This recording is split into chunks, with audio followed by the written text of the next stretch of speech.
ಎಲ್ಲರಿಗೂ ನಮಸ್ಕಾರ. ಆ ದೇವರು ಎಲ್ಲರಿಗೂ ಆಯುರಾರೋಗ್ಯ ಐಶ್ವರ್ಯ ಕೊಟ್ಟು ಕಾಪಾಡಲಿ ಅಂತ ಕೇಳ್ಕೊಳ್ತಾ ಇವತ್ತಿನ ಲಾಗ್ ಶುರು ಮಾಡ್ತಾ ಇದ್ದೇನೆ. ನಾನು ಒಂದು 2 ದಿವಸದ ಹಿಂದೆ ನಾನು ಮತ್ತು ನಮ್ಮನೆಯವರಿಬ್ಬರು ಊರಿಗೆ ಹೋಗಿತ್ತು, ಹೊಸರೂರಿಗೆ. ಹಾಗೆ ಬರುವಾಗ ಕೆಸುವಿನ ಎಲೆ ಹಿಡ್ಕೊಂಡು ಬಂದೆ.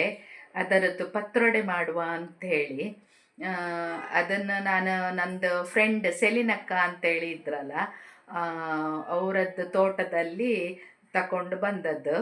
ಅದನ್ನು ಕೊಯ್ದು ಕೊಟ್ಟದ್ದು ಗಂಗೆ.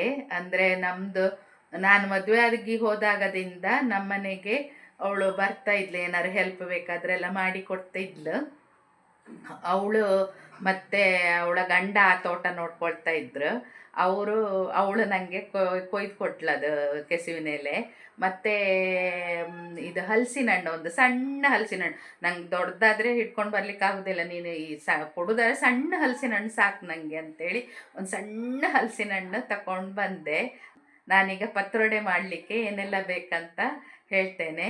ಮತ್ತು ಅವಳು ನನಗೆ ಕೆಸುವಿನ ಎಲೆ ಎಲ್ಲ ಕೊಯ್ದು ಕೊಟ್ಟದ್ದು ವಿಡಿಯೋ ಮಾಡಿದ್ದೇನೆ, ಅದನ್ನು ಶೇರ್ ಮಾಡ್ತೇನೆ, ನೋಡಿ ಆಯಿತಾ. ಇವಳೇ ನೋಡಿ ಗಂಗೆ ಅಂತೇಳಿ ನಾನು ಹೇಳಿದೆ ಅಲ್ಲ.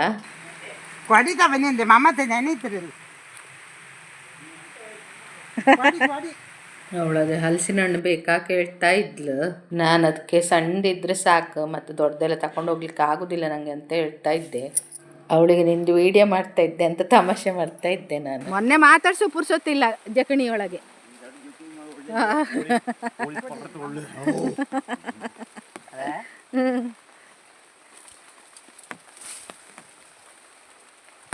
ಮತ್ತೆ ಹೆಂಗಿದ್ರಿ ಗೋವಿಂದಣ್ಣ? ಹಾಂ, ಅಡ್ಡಿಲ್ಯಾ ಬೆನ್ನು? ಇವರು ಅದೇ ಗಂಗೆದು ಗಂಡ ಗೋವಿಂದಣ್ಣ ಅಂತೇಳಿ, ಅವ್ರಿಗೆ ಅದೇ ಬೆನ್ನು ನೋವಿದ್ದಿತ್ತು, ಅದೇ ವಿಚಾರಿಸ್ತಾ ಇದ್ದೆ ನಾನು. ಸಾಕು, ನಾವಿಬ್ಬರೇ ಸ್ವಲ್ಪ ಇದ್ರೆ ಸಾಕು ಗಂಗೆ. ಹಾಂ ಸಾಕು.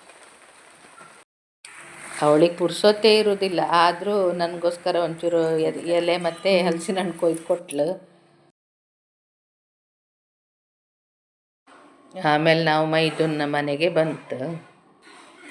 ಇವತ್ತು ನಮ್ಮದು ಮದುವೆ ದಿವಸ. ಹೌದಾ? ಓ, happy marriage life. Thank you. Happy anniversary. Wedding anniversary 36 ವರ್ಷ ಆಯ್ತು. ಹೌದಾ? ದೇವಸ್ಥಾನಕ್ಕೆ ಹೋಗಿ ಹಣ್ಕಾಯಿ ಎಲ್ಲ ಮಾಡ್ಕೊಂಡು ಬಂತು. ನಾನು ಋಷಿಲಾ ಕ್ಯಾಮ್ರಾಮನ್ ಅಲ್ಲ. ಇವನು ನಂದು ಮೈದುನ್ ಮಗ ಋಷಿಲ್ ಅಂತೇಳಿ, ಈಗ ಸೆಕೆಂಡ್ PUC. ನಮ್ಮನೆಯವ್ರು ಕೆಸುವಿನ ಎಲೆಲ್ಲ ಜೋಡಿಸ್ತಾ ಇದ್ರು. ಈಗ ಮಧ್ಯಾಹ್ನ ಊಟ ಮಾಡಿ ಹೊರಡಬೇಕು, ಅದಕ್ಕೆ ಪ್ಯಾಕ್ ಮಾಡಲಿಕ್ಕೆ ರೆಡಿ ಮಾಡ್ತಾಯಿದ್ರು. ಇಲ್ಲೀಗ ನಾನು ಪತ್ರೊಡೆಗೆ 1.5 ಲೋಟದಷ್ಟು ಸೊಸೈಟಿ ಅಕ್ಕಿ ನೆನಿಲಿಕ್ಕೆ ಹಾಕ್ತೇನೆ. 10 ಒಣಮೆಣಸು, ಬ್ಯಾಡಿಗೆ ಮೆಣಸು ಹೇಳ್ತಾರಲ್ಲ ಅದು, 2 ಚಮಚ ಕೊತ್ತಂಬರಿ ಬೀಜ, 1 ಚಮಚ ಜೀರಿಗೆ, 1/4 ಚಮಚ ಮೆಂತೆ, 3 ಚಮಚ ಉದ್ದಿನಬೇಳೆ, ಅರ್ಧ ಚಮಚ ಮೆಣಸಿನಕಾಳು, 1/4 ಚಮಚ ಅರಿಶಿನ ಪುಡಿ, ರುಚಿಗೆ ತಕ್ಕಷ್ಟು ಉಪ್ಪು, ಆಮೇಲೆ ಸ್ವಲ್ಪ ಕರಿಬೇವಿನ ಸೊಪ್ಪು, ಆಮೇಲೆ ಒಂದಿಷ್ಟು ದೊಡ್ಡದು ಹುಳಿ, ಸಣ್ಣ ನಿಂಬೆಹಣ್ಣು ಗಾತ್ರದಷ್ಟು ದೊಡ್ಡದು ಹುಳಿ, ಸಣ್ಣದು ಅಥವಾ ದೊಡ್ಡ ಅಡಿಕೆ ಇರುತ್ತಲ್ಲ ಅಷ್ಟಂತ ಹೇಳ್ಬೋದು. ಆಮೇಲೆ ಇದು ಸ್ವಲ್ಪ ಬೆಲ್ಲ, ಇಲ್ಲಿ ನೋಡಿ ಇಷ್ಟು ಬೆಲ್ಲ, ಮತ್ತು ಇಂಗು. ಮತ್ತು ಈಗ ಇದರಲ್ಲಿ 1 ಬೌಲಷ್ಟು ಕಾಯಿ ತುರಿ ತಗೊಂಡಿದೆ. ಕಾಯಿ ತುರಿ, ಹುಳಿ, ಬೆಲ್ಲ, ಉಪ್ಪು ಇಷ್ಟನ್ನು ಬಿಟ್ಟು ಮತ್ತೆಲ್ಲವನ್ನು ಹುರ್ಕೊಂಡು ಬರ್ತೇನೆ. ಮೀಡಿಯಮ್ ಫ್ಲೇಮಲ್ಲಿಟ್ಟು ಚೆಂದ ಹುರಿಬೇಕು, ತೋರಿಸ್ತೇನೆ. ಎಣ್ಣೆ ಹಾಕ್ಕೊಳ್ಳಿ, ಸ್ವಲ್ಪ ಸಾಕು. ಈಗ ಅದೇ ನಾನು ಮಸಾಲೆಯನ್ನೆಲ್ಲ ಹುರಿಲಿಕ್ಕೆ ಹಾಕ್ಕೊಳ್ತೇನೆ. ಅರಿಶಿನ, ಬೆಲ್ಲ, ಹುಳಿ, ಉಪ್ಪು ಬಿಟ್ಟು ಮತ್ತೆಲ್ಲವನ್ನು ಹಾಕ್ಕೊಳ್ತಾ ಇದ್ದೇನೆ. ಹಾಕ್ಕೊಂಡು ಸಣ್ಣ ಫ್ಲೇಮಲ್ಲಿ ಇದನ್ನು ಹುರ್ಕೊಳ್ಬೇಕು, ಚಂದ ಮಾಡಿ ಹುರಿಬೇಕು. ಈಗ ನೋಡಿ ಉದ್ದಿನಬೇಳೆ ಅದೆಲ್ಲ ಕೆಂಪಾಗ್ತಾ ಬಂತು. ಈ ಟೈಮಲ್ಲಿ ಆಫ್ ಮಾಡಿಕೊಂಡ್ರೆ ಆಯಿತು. ಈಗ ಇದಕ್ಕೆ ಅರಿಶಿನ, ಉಪ್ಪು, ಹುಳಿ, ಬೆಲ್ಲ ಎಲ್ಲವನ್ನು ಹಾಕ್ಕೊಂಡ್ರೆ ಆಯಿತು. ಆಮೇಲೆ ಕಾಯಿ ತುರಿ ಹಾಕ್ಕೊಳ್ಬೇಕು. ಒಂದು ಬೌಲಿದ್ದು ಕಾಯಿ ತುರಿ ಇತ್ತಲ್ಲ ಅದನ್ನು ಹಾಕ್ಕೊಳ್ಬೇಕು. ಇಲ್ಲಿ ಇದು ಅಕ್ಕಿ ನಾನು ಬೆಳಿಗ್ಗೆ ನೆನೆಸಿಟ್ಟಿದ್ದೇನೆ, ಒಂದು 2-3 ಗಂಟೆ ಕಾಲ ನೆನೆಸಿಟ್ರೆ ಸಾಕಾಗ್ತದೆ. ಅದು ಅಳತೆ ಎಲ್ಲ ತೋರಿಸಿದ್ದೇನಲ್ಲ, 1.5 ಲೋಟ ನೆನೆಸಿದ್ದೇನೆ. ಈಗ ಇದನ್ನೆಲ್ಲ ಒಂದು ಮಿಕ್ಸಿಗೆ ಹಾಕ್ಕೊಳ್ಬೇಕು. 2 ಸಲ ರುಬ್ಬಬೇಕಾಗ್ತದೆ, ಯಾಕಂದರೆ ಅದು ಸಣ್ಣದಿತ್ತಲ್ಲ ಮಿಕ್ಸಿ, ಒಂದೇ ಸಲ ಆಗೋದಿಲ್ಲ. ಅಕ್ಕಿ ಮತ್ತು ಸ್ವಲ್ಪ ಮಸಾಲೆಗಳನ್ನೆಲ್ಲ ಹಾಕಿ ರುಬ್ಬಬೇಕು. ಈಗ ಇದಕ್ಕೆ ನಾನೊಂದು 1/4 ಲೋಟದಷ್ಟು ನೀರು ಹಾಕ್ಕೊಳ್ತೇನೆ, ಮತ್ತು ನೋಡ್ಕೊಂಡು ಬೇಕಾದರೆ ಹಾಕ್ಕೊಳ್ಳೋದು. ಈಗ ನೋಡಿ ಅದನ್ನು ರುಬ್ಕೊಂಡು ಬಂದೆ. ಈ ಥರ ಹದಕ್ಕೆ ಬರಬೇಕಿದು ನೋಡಿ. ತುಂಬ ಇದು ಸಣ್ಣ ಮಾಡಿ ಕಡಿಬೇಕಿದನ್ನು. ಆಮೇಲೆ ದಪ್ಪ ನೋಡಿ ಇಷ್ಟೇ ಇರಬೇಕು. ಇಷ್ಟು ದಪ್ಪ ಮಾಡಿ ಅದನ್ನು 2 ಸಲನೂ ರುಬ್ಕೊಂಡು ಬರಬೇಕು. ಈಗ ಒಂದು ಪಾತ್ರೆಗೆ ಶಿಫ್ಟ್ ಮಾಡ್ಕೊಳ್ತೇನೆ. ಇನ್ನೊಂದು ಸಲದ್ದು ರುಬ್ಬಿ ಆಯಿತು.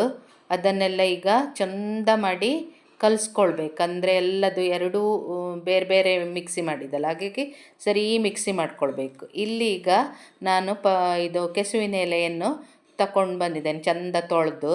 ಅಲ್ಲಿ 3 ಭಾಗದಲ್ಲಿ ಇದನ್ನು ಹಿಂದೆ ಬದಿಯಿಂದ ಆ ಥರ ತೆಗಿಬೇಕು. ಅದರದ್ದು ನರ್ಬ್ ಅಂತ ಹೇಳ್ತೇವೆ ನಾವು, ಅದನ್ನು ತೆಗಿಬೇಕು.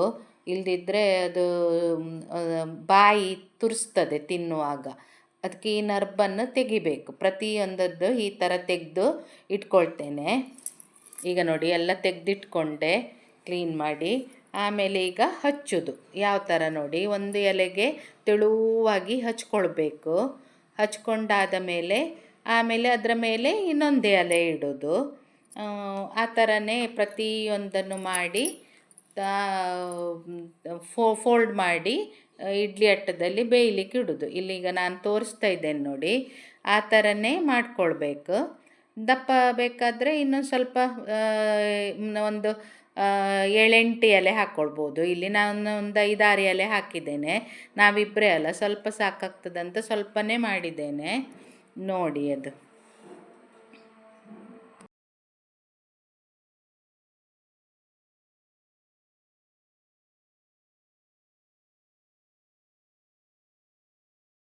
ಎಲ್ಲ ಹಚ್ಚಿದ ಎಲೆಯನ್ನು ಈ ಥರ ಸುತ್ತಕೊಳ್ಬೇಕು ನೋಡಿ. ಸುತ್ತಿ ಅದಕ್ಕೆ ಪುನಃ ಅದು ಮಸಾಲೆಯನ್ನು ಹಚ್ಕೊಳ್ಬೇಕು. ಆಮೇಲೆ ಒಂದು ದೊಡ್ಡ ಕೆಸುವಿನ ಎಲೆಯಲ್ಲಿ ತೆಗೆದಿಟ್ಕೊಂಡು ನಾವು ಇಡ್ಲಿ ಪಾತ್ರೆಗೆ ಒಳಗೆ ಬೇಯಲಿಕ್ಕೆ ಇಡೋದು.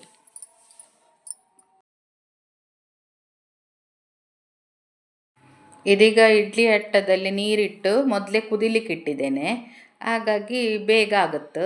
ಈಗ ನಾನು ಅದೆಲ್ಲ ರೆಡಿ ಮಾಡೋವರೆಗೆ ಕುದಿಲಿಕ್ಕಿಟ್ಟೆ. ಈಗ ಇದನ್ನು ಬೇಯಲಿಕ್ಕಿಟ್ರೆ ಆಯಿತು. ಒಂದು 3/4 ಗಂಟೆ ಬೇಕಾಗ್ತದೆ ಬೇಯಲಿಕ್ಕೆ, ಮುಕ್ಕಾಲು ಗಂಟೆ. ಈಗ ನೋಡಿ ಇದು ಬೆಂದಮೇಲೆ ಅದನ್ನು ಹಾಗೆ ತೆಗೆದಿಡೋದು. ಇನ್ನು ಬೆಳಿಗ್ಗೆ ತಿಂಡಿ ಮಾಡೋದು ಅದು. ಈಗ ಬೆಳಿಗ್ಗೆಗೆ ಇದನ್ನು ಎಲ್ಲವನ್ನು ಪೀಸ್ ಸಣ್ಣ ಪೀಸ್ ಮಾಡಬೇಕು ನೋಡಿ.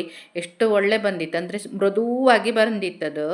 ಆ ಥರನೇ ಇರಬೇಕು, ಗಟ್ಟಿ ಇರಬಾರ್ದು. ನಾನು ಹಾಕೋ ಥರನೇ ಹಾಕಿದರೆ ಈ ಥರ ಮೃದುವಾಗಿ ಬರ್ತದೆ.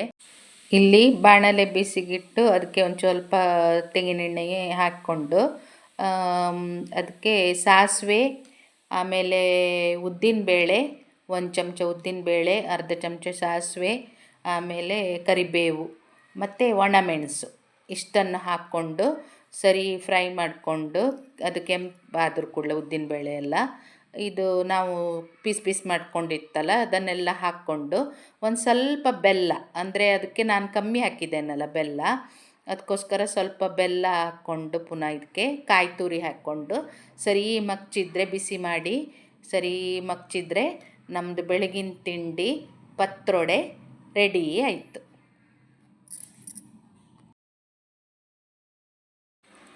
ನೀವು ಒಂದು ಸಲ ಇದೇ ಥರ ಟ್ರೈ ಮಾಡಿ, ಹೇಗೆ ಬರ್ತದಂತೇಳಿ ನೋಡಿ ಆಯಿತಾ.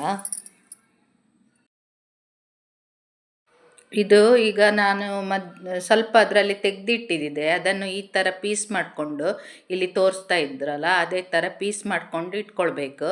ಇದು ಮಧ್ಯಾಹ್ನ ಊಟಕ್ಕೆ ಫ್ರೈ ಮಾಡಲಿಕ್ಕೆ ಮಾಡಿದ್ದು, ಒಳ್ಳೆಯದಾಗ್ತದೆ. ಅದಕ್ಕೆ ನಾನು ಬೆಲ್ಲ ಸ್ವಲ್ಪ ಕಡಿಮೆ ಹಾಕಿದ್ದು. ಆ ತಿಂಡಿಗೆ ಬೇಕಾದರೆ ಅದೇ ನಾವು ಆ್ಯಡ್ ಮಾಡ್ಕೊಳ್ಬೋದಲ್ಲ. ಇದಕ್ಕೆ ಸ್ವಲ್ಪ ಸಿಹಿ ಇದ್ದರೆ ಒಳ್ಳೆಯದಾಗೋದಿಲ್ಲ, ಅದಕ್ಕೆ ನಾನು ಅದಕ್ಕೆ ಸ್ವಲ್ಪ ಬೆಲ್ಲ ಹಾಕಿದ್ದು. ಇದೀಗ ಈ ಥರ ಫ್ರೈ ಮಾಡ್ಕೊಳ್ಬೇಕು, ನಾನಿಲ್ಲಿ ತೋರಿಸ್ತಾ ಇದ್ನಲ್ಲ ಆ ಥರ ಫ್ರೈ ಮಾಡ್ಕೊಳ್ಬೇಕು. ಊಟಕ್ಕೆ ತುಂಬ ಟೇಸ್ಟಿಯಾಗಿ ಬರ್ತದೆ. ಸ್ವಲ್ಪ ಎಣ್ಣೆ ಸ್ವಲ್ಪ ಜಾಸ್ತಿ ಬೇಕು ಇದಕ್ಕೆ ಫ್ರೈ ಮಾಡಲಿಕ್ಕೆ. ಒಂಥರ ರೋಸ್ಟ್ ಥರ ಫ್ರೈ ಮಾಡಿಕೊಂಡ್ರೆ ಒಳ್ಳೆಯದಾಗ್ತದೆ. ಇದು ಅದರಲ್ಲಿ 2 in 1 ಎರಡು ಮಾಡ್ಬೋದು ಒಂದರಲ್ಲಿ.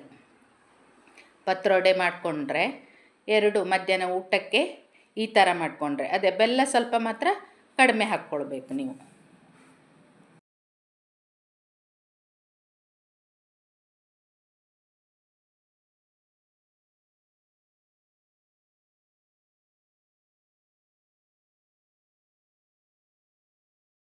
ಈಗ ನೋಡಿ ನಮ್ಮದು ಪತ್ರೊಡೆ ಫ್ರೈ ರೆಡಿ ಆಯಿತು. ನಿಮಗೆ ಈ ವಿಡಿಯೋ ಇಷ್ಟ ಆದರೆ ಲೈಕ್ ಮಾಡಿ, ಶೇರ್ ಮಾಡಿ, ಕಮೆಂಟ್ ಮಾಡಿ. ಓಕೆನಾ? ಬಾಯ್ ಬಾಯ್, ಸಿ ಯು.